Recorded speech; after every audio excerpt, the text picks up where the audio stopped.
అనంతగిరి మండలంలోని గిరిజన గ్రామాల్లో యేసు ప్రభు ప్రేమ సందేశాన్ని విస్తరించేందుకు రన్ ఫర్ జీసస్ కార్యక్రమం ఘనంగా నిర్వహించారు. Jesus gospel tribal pastor fellowship ఆధ్వర్యంలో పెదకోట నుంచి కొర్రపర్తి వరకు ఈ ర్యాలీ సాగింది. పినకోట, చింతపాక, వెలగలపాడు, దిబ్బపాలెం గ్రామాల మీదుగా పాస్టర్స్ పెద్ద సంఖ్యలో పాల్గొన్నారు.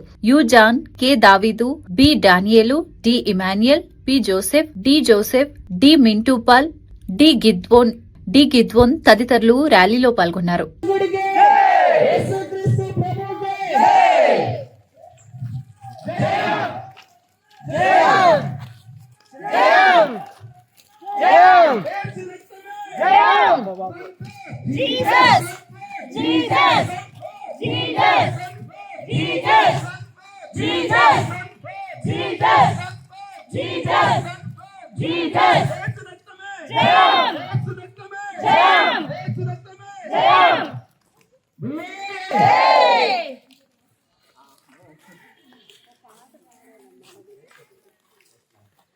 ఓకే, అందరు సర్కిల్కి వచ్చండి, అందరు సర్కిల్ నిలబడండి.